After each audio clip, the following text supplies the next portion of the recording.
The theme of today's talk is a quiet heart. And this is something that the Lord has been opening to me for some time, the need for a quiet heart. How can we find it? How can we quiet our hearts before God? I had been thinking and praying about this matter for a long time before a memory suddenly clicked in my mind that I had completely forgotten. One day back in 1948, when I was a college student at Wheaton, a friend named Sarah Spiro and I were messing around on the piano, as we often did in the dormitory lounge. Sarah was a great pianist, and I gave her 4 little lines that had just come to me, and she set them to music. These were the 4 lines. Lord, give me a quiet heart that does not ask to understand, but confident steps forward in the darkness, guided by thy hand. And when that memory came to me, I realized that I had been praying that ever since I was 21 years old. God really has been answering that prayer. I think he began answering way back when I began to pray those words. But he doesn't do things necessarily on our time schedule, does he? Very often, it is what seems to us a very slow process. And probably the reason is that we are, what Jesus said, fools and slow of heart to believe. I have a strong hunch that there are many of you today who are really longing for quietness in your lives. There isn't very much of that in the world today, is there? It's very difficult to escape noise. You get in an elevator and you've got noise. You walk down in a very quiet town in Magnolia. Incidentally, my husband and I don't live actually in Boston. We live 30 miles north of Boston in a very quiet, tiny little town called Magnolia. And you find that somebody is painting a house. His truck will be 100 yards away, and he's got the stereo blasting the entire neighborhood. So there are chainsaws and helicopters and traffic and the noise of people and so-called noise of music nowadays, which unfortunately does seem to me to be mostly noise. So where can we find quietness? Often it's impossible to find physical quietness, but it's always possible to have a quiet heart. I really believe that with all my heart. So where does it begin? Not with a theory that Elizabeth Elliot has come up with, not with any special new discovery of a technique. It comes from a long, steady, earnest, sustained gaze at God himself, at the life of Jesus. Now, Jesus lived a very busy life. The only 3 years that we know much about, presumably he lived a very quiet life for 30 years. Before that happened, that he was working in a carpenter's shop where there was a certain amount of noise. But I imagine that it was a quiet place, generally speaking.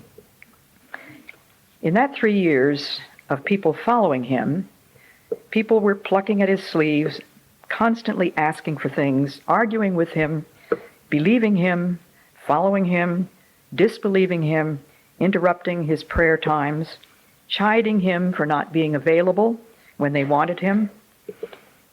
But Jesus had a quiet heart because he only did one thing. It's exactly the same thing that you and I have to do. When I get home from a trip away, I know that there will be a pile of work for me to do. And it's my natural temptation to get very frenzied and very frustrated by the thought of all this work that has to be done immediately.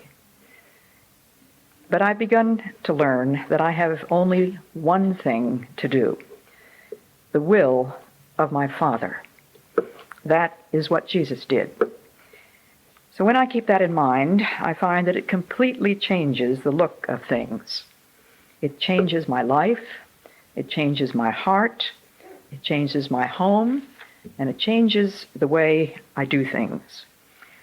So a long, steady, earnest, sustained gaze at God himself. Now that doesn't mean that you don't also gaze at the pile of laundry, and do something about it, and gaze at the onions that you need to peel for the soup. We have many things that we have to be looking at the same time. But our inner eye is directed for God.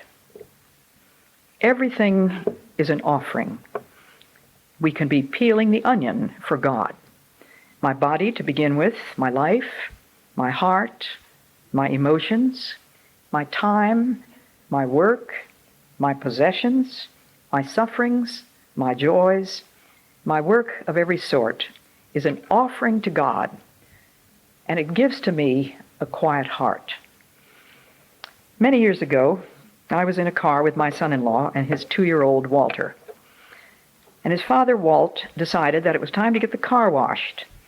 So we went into one of those automatic car washes, which can be a scary experience, even for us adults, on the first run through.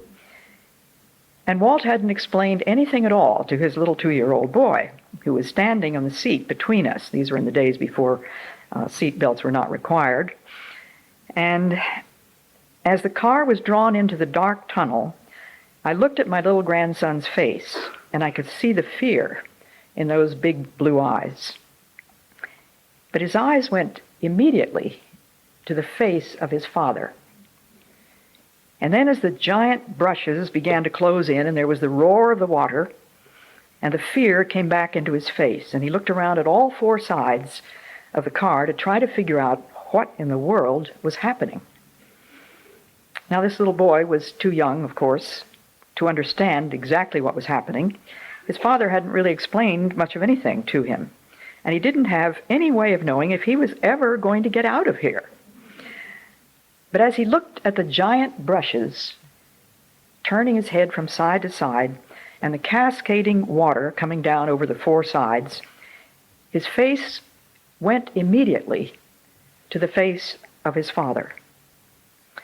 Now, when the final crash came, when that big rubber thing comes banging down on the front windshield,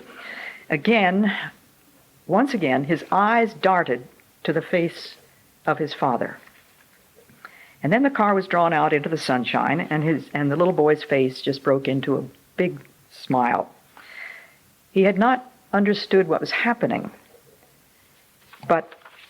and he didn't know whether we were going to get out of there or not. He knew one thing. He knew his father. And he knew that his father had never given him any reason not to trust him. So I'm here to say to you that my Heavenly Father has never given me any reason not to trust him. He has been faithful, utterly faithful, and I want to praise and glorify him. I want to read you the story from Mark 4:35 to 41. That day when evening came, Jesus said to his disciples, "Let us go over to the other side." Leaving the crowd behind, they took him along just as he was in the boat. There were also other boats with him. A furious squall came up, and the waves broke over the boat so that it was nearly swamped. Jesus was in the stern, sleeping on a cushion. The disciples woke him and said, Teacher, don't you care if we drown?" He got up, he rebuked the wind, and he said to the waves, "Quiet, be still."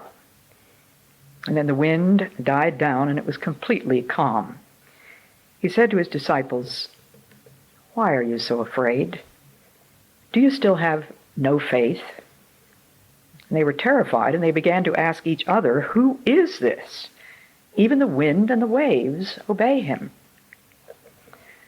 Now let's notice several things about this story.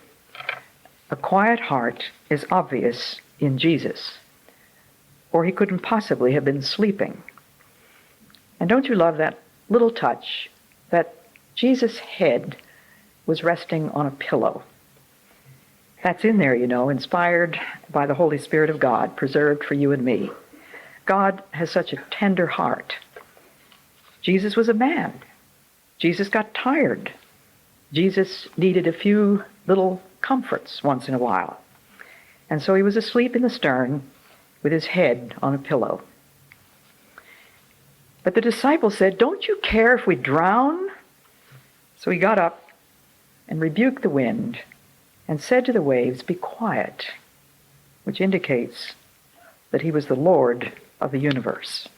He could speak to the wind, and the wind would obey him.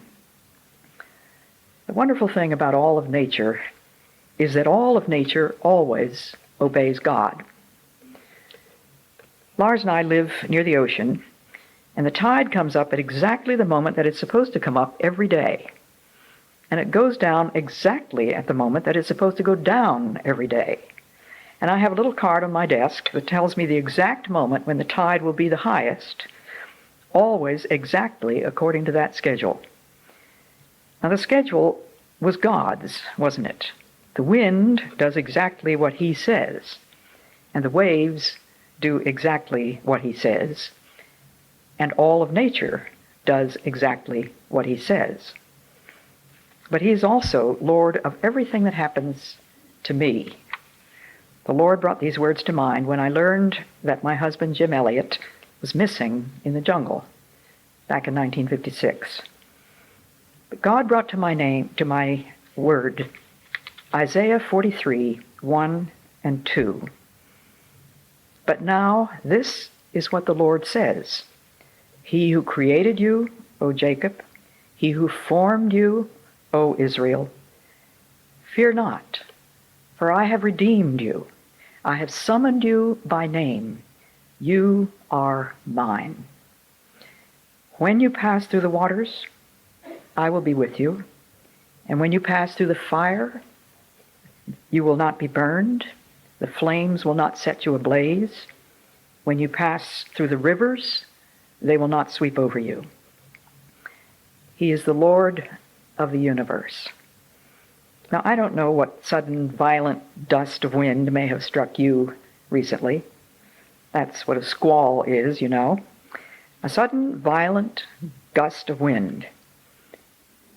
But I do know the one who knows, the one whom I have believed, and I am absolutely sure that he is able to keep that which I have committed to him against that day. I am absolutely sure that there is no such thing as a furious squall that is out of God's control. Let me give you 4 lines which I think might be worth dictating so you can take them down in your notebook. I didn't write these, somebody else did. "Love divine has seen and counted every tear it caused to fall. And a storm which love appointed was its choicest gift of all." Now, I know you couldn't write that all down that fast, so I'll give it to you again. Love divine has seen and counted every tear it caused to fall. And the storm which love appointed, the storm which love appointed was its choicest gift of all. I would like us to remember that if we can take stock of the fact that this storm in my life is appointed by the love of God, we will find a quiet heart. Instead of getting all bent out of shape and twitchy and uptight and saying, "Why me? Why poor little me?" Well, the very sensible question would be, why not me? It is his love that appoints it. It is not out of his control. Perhaps you're saying, "But I don't see how this thing in my life can possibly be appointed by the love of God." Do you suppose for a moment that the disciples could see why they shouldn't be so uptight and so afraid? After all, it says that the boat was nearly swamped. One more wave and they would have been at the bottom. But Jesus was saying, "Why are you so fearful? Why are you afraid? How is it that you have no faith?" Now, what is faith? Faith is the acknowledgement that God means exactly what he says. My faith is to rest not on an outcome that I think God should work out for me. My faith rests on who God is. And the quietness of my heart is the fruit of an absolute confidence in God. Now, if you want a title for talk number 1, it is Confidence in God. That is the source of a quiet heart. Now, how can we possibly go through furious squalls and big storms and long, long haul without confidence in God? Can't be done, can it? He is Lord of the universe. He is Lord of my life. He is Lord of every furious squall. So now there are going to be 1, 2, and 3 in the rest of my papers here. Number 1 is, who is he? He is Lord, Lord of the universe. Here are some verses which I think most beautifully bring together his stupendous power and Godhead, and his intimate understanding and interest in exactly what concerns you and me. Psalm 147, verses 3 and 4, says, he heals the brokenhearted and binds up their wounds. He determines the number of the stars and calls them each by name. I love the juxtaposition of those two tremendous facts about who he is. He is the one who knows how to heal a broken heart. When my second husband was dying of cancer, I felt at times that I couldn't face one more day of his terrible suffering. I didn't have the physical or the moral or the emotional strength to face the hideous distortions and horrible things that the doctors were talking about doing to my poor husband before he died. It wasn't the death itself that so frightened me. It was those awful things that doctors want to do to people in order to keep them alive a little bit longer. I just felt helpless and hopeless. And I would wake in the morning in those wee small hours that Amy Carmichael used to call that, those are life's molehills become mountains in the wee small hours. One night I realized that I didn't have anything to give to God except one thing, a broken heart. Then I thought of those words, a broken and a contrite heart he will not despise. So that's what you give him. You give him your broken heart. And more than one woman, yesterday and today, spoke to me with tears about their broken heart. Amy Carmichael wrote a beautiful poem which has been a watchword in my life. Hast thou no scar? No hidden scar on foot or side or hand? I hear thee sung as mighty in the land. Hast thou no scar? Hast thou no wound? Yet I was wounded by the archers, spent, leaned me against a tree to die, and rent by ravenous beasts that compassed me. Hast thou no wound? No wound? No scar? Yet as the master shall the servant be, and pierced are the feet that follow thee. But thine are whole. Can he have followed far who has no wound or scar? Those were lines from Amy Carmichael. Powerful words, aren't they? And probably difficult to fathom without hearing it many times, but those first words, hast thou no scar, may cause us to reflect on some of the hard things in our lives. Remember that our Lord Jesus knows how to heal the brokenhearted and to bind up their wounds. Here I stand before you as one who knows the truth of that. Healing takes time. The binding up of wounds isn't an instantaneous or miraculous cure. Frequently, we would like God to give us miracles, wouldn't we? We've all heard those preachers on TV say that what we need is a miracle. But you know, there's only one person in the world, in the whole universe, who really knows whether you need a miracle, because the truth is that the Lord knows every tear that is caused to fall. And the storm which love appointed was the choicest gift of all. And I don't know who wrote that, but it was not I. The storm which love appointed was the choicest gift of all. Very likely it will not be the miracle that you hoped for, but simply a quiet acceptance, because in acceptance lies peace. Amy Carmichael wrote, instead of the word submission, I should write acceptance. For more and more as life goes on, that word opens doors into rooms of infinite peace. And the heart that accepts asks nothing, for it is at rest. And the pilgrim of love does not need a map or a chart. I know my road. It leads to his heart. And I had the privilege of sitting in Amy Carmichael's bedroom, surrounded by her books, sitting at her desk when she wrote this sort of thing. And of course she wrote hundreds of poems. But as I took care of my husband Addison Leach when he was dying, I couldn't help hoping that God would give us a miracle. And he would suddenly see my husband, who was at death's door by then, raised up to his former strength and health. God did not vouchsafe me that miracle. My heart was broken. But the Lord of the universe is the one who calls out the stars and leads them out. He's in charge of that wonderful harmony of the whole universe, the galaxies, the stars, the planets, the moon, the sun, the atoms, the molecules, and that molecular dance that scientists tell us goes on ceaselessly in every cell or piece of matter in the whole universe. That molecular dance that scientists tell us goes on ceaselessly in every cell. And who's in charge of all that? God himself. But he also knows how to bind up your wounds and your broken heart.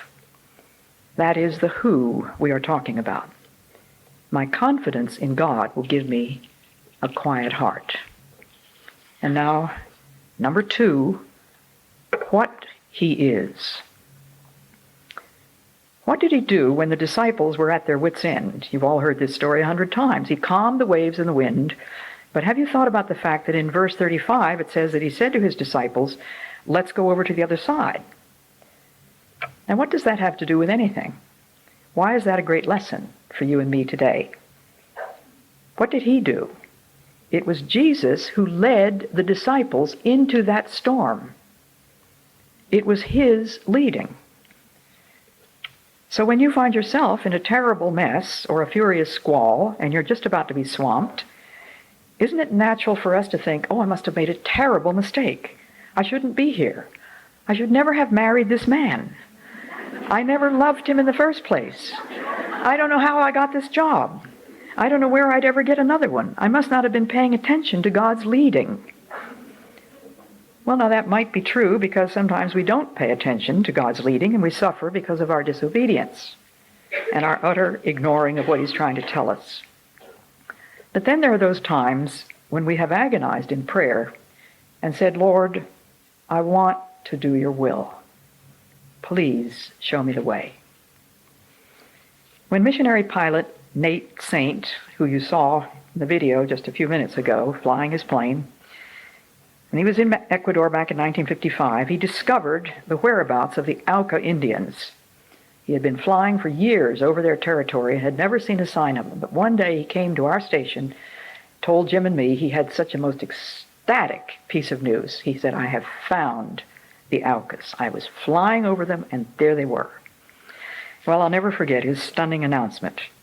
And he told us that he'd found the Aucas and he described what he had seen from the air. And he began then what he wanted to call Operation Auca. And then he began to drop gifts from those people to those people. And of course we prayed with all our hearts over every single detail of what Nate called Operation Auca.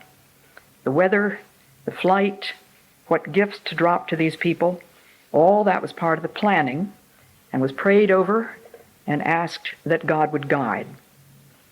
And God led those men in there. He gave them the kind of weather they needed. He enabled Nate to find a strip of sand where he could land his little plane. God gave them a wonderfully friendly contact on a Friday afternoon. They had waited from Monday to Friday. Nothing had happened.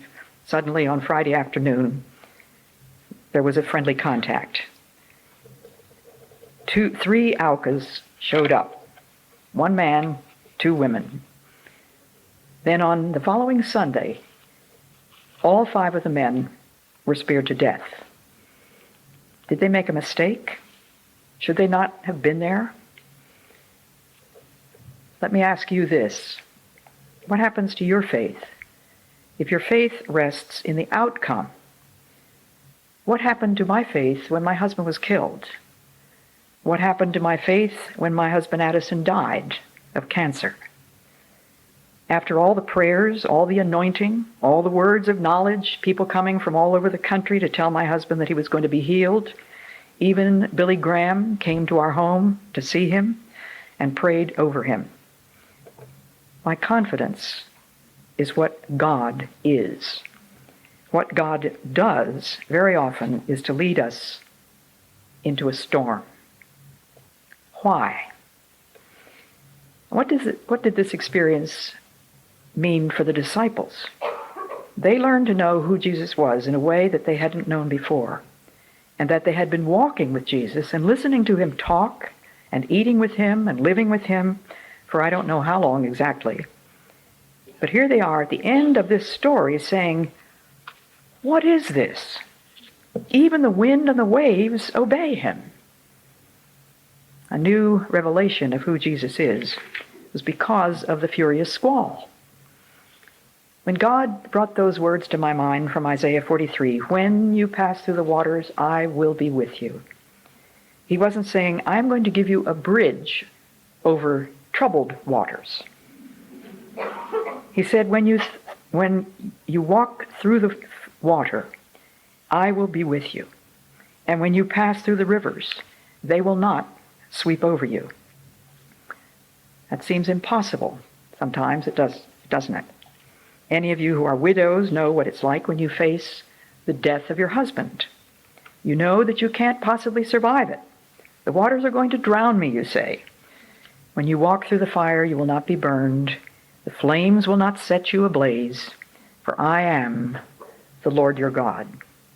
My confidence rests in who he is.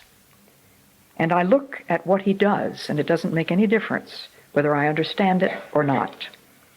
It's God who's doing it. Someone had written, love divine has seen and counted every tear it caused to fall. And the storm which love appointed was its choicest gift of all. Love divine has seen and counted every tear it caused to fall. And the storm which love appointed was its choicest gift of all. Now it goes without saying that I would not be here today if my faith had rested in the outcome of either of those husbands' lives, because my faith would long since have collapsed. I wouldn't have anything to talk about. I would have packed my bags and gone home from Ecuador. You know your own experience. Many, many times when you have prayed for something, God's answer has been no. I have something else for you. I have something better for you, he says. I've got the whole world in my hands. Not the smallest breeze or the tiniest little lapping wave on the seashore is out of my control, nor are the furious storms. I love you, and these are my gifts. I am giving you the revelation of myself in the midst of your suffering. Now, I know God in a way that I could not possibly have known him if I hadn't had to go through some deep water. Isn't that the truth? You know that's the truth from your own experience. Think about the people whose lives have most profoundly influenced you spiritually. I can think of dozens of people who have shaped my life, most of whom I had never met in the flesh. But every single one of them has been a person who has suffered and who has been through deep waters. Would you like to have the story of Daniel without the lion's den? How about the story of Noah without the flood? The story of David without Goliath? We have all these wonderful stories in Hebrews 11 that tell us about the great heroes of the faith and all the things that they did, and then it says, and others were tortured.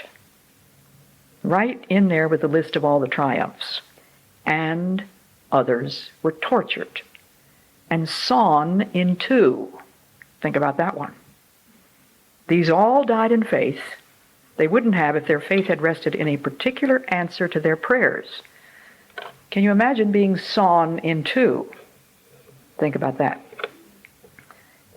God led the disciples into the storm. His confidence in the Father was all power is given unto me in heaven and on earth. And Jesus had a quiet heart because of the power that was given to him. I can have a quiet heart because of Jesus, who is the Lord of the storm, and to whom all power has been given, lives in me. Christ lives in me. Is God going to allow anything to happen to his beloved Son without his permission? When he was hanging there, words of derision and scorn were flung at him. And they said, if you're the Son of God, come down. Prove it. Show it, in other words. But he paid no attention to the challenge of unbelief. They said, he saved others, himself he cannot save. And that's the truth, in a sense, because he himself could not save because he wanted to save you and me. His confidence was in the Father. He knew that all power was given unto him, so the storm didn't bother him in the least. The violent rocking of the boat, the swamping, didn't even wake him up. There he was with his head on a pillow, quietly trusting in his Father. He wants you and me to live in company with him, to live in that peace. He presides over my destiny. You know that lovely hymn by Fanny Crosby, He leadeth me, O blessed thought, O words with heavenly comfort fraught. Whate'er I do, where'er I be, still 'tis God's hand that leadeth me. I can remember my husband Ad, when he was in the early stages of his illness, asking me to play that hymn for him on the piano. He would just shake his head and say, He leadeth me. Is it possible that he's still leading me? And of course I had to say, yes, he is. One of the hymns that we used to sing in our family prayers at home was How Firm a Foundation. And the second and third stanzas are taken directly from Isaiah 43. When through the deep waters I call thee to go, the rivers of sorrow shall not overflow. For I will be with thee, thy trials to bless, and sanctify to thee thy deepest distress. When through fiery trials thy pathway shall lie, my grace all sufficient shall be thy supply. The flame shall not hurt thee. I only design thy dross to consume, and thy gold to refine. The soul that on Jesus hath leaned for repose, I will not desert to his foes. That soul, though all hell should endeavor to shake, I'll never forsake. Do you believe that? How many of you really believe that he is not going to forsake you? You don't need to put your hand up, but I want you to ask yourself that question honestly. Do you really believe that promise? It happens that in the original language of that verse, there are 5 different negatives. We don't have 5 different negatives in English. We can't even use 2 negatives in one sentence without canceling them out. You can't say, I ain't got nothing. That's 2 different negatives, which means I do got something. But that's not the way it is in the original language, so unfortunately we don't have the force. There's no way except to repeat, never forsake. But it is even more powerful in the original language. Anyway, if you really believe that, you have a quiet heart. That should be the rule of our lives. It doesn't make any difference what happens. It doesn't make any difference at all if the boat is swamped or the wind is shrill and everything seems to be falling apart and we are about to go to the bottom of the sea. Jesus is there, and he's in the boat. Another word from Amy Carmichael: hold us in quiet through the age-long minute while thou art silent and the wind is shrill. Can the boat sink while thou, dear Lord, art in it? Can the heart faint that waiteth on thy will? Hold us in quiet. God can do that. Only God can do that. There's no quietness to be found in the world. But Jesus said, peace I leave with you. My peace I give unto you. Not as the world giveth, give I unto you. Now, number 3 is trust in God. Confidence in God means abandonment of myself.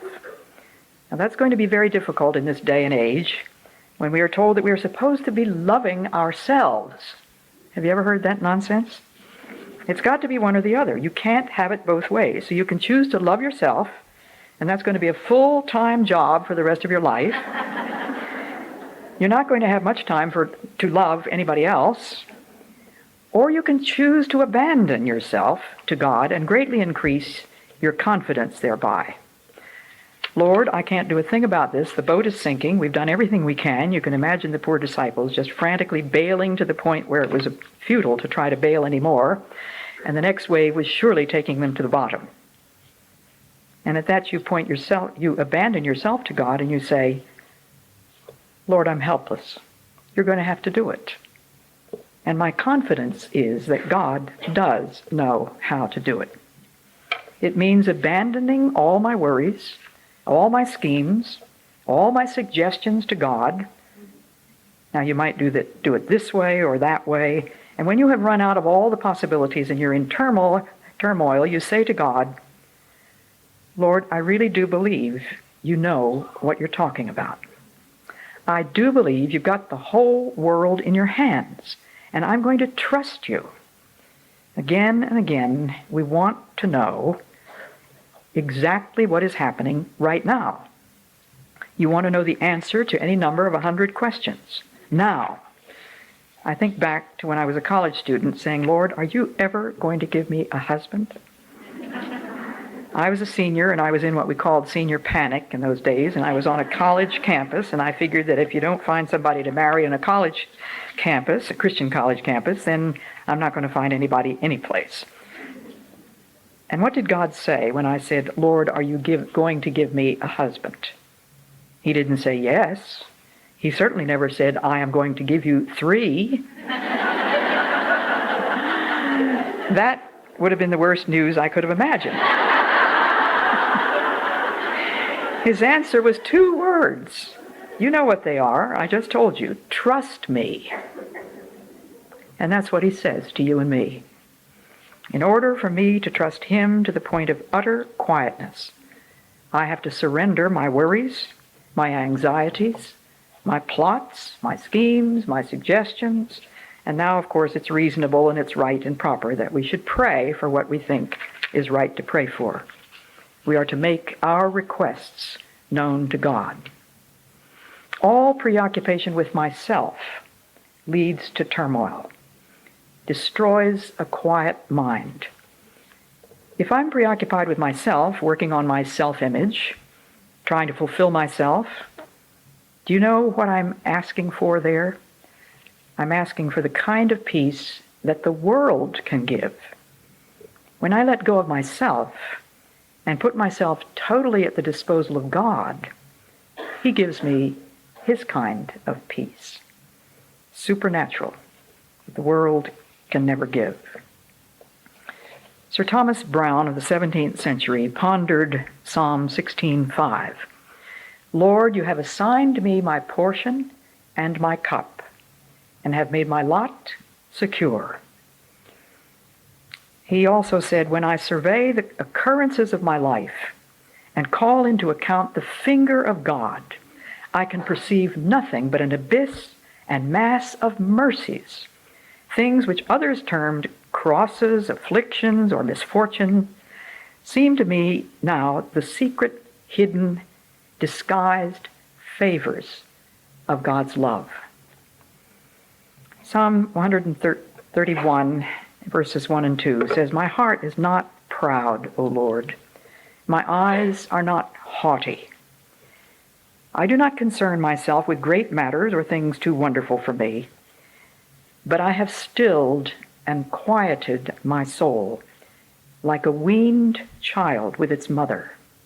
Like a weaned child is my soul within me."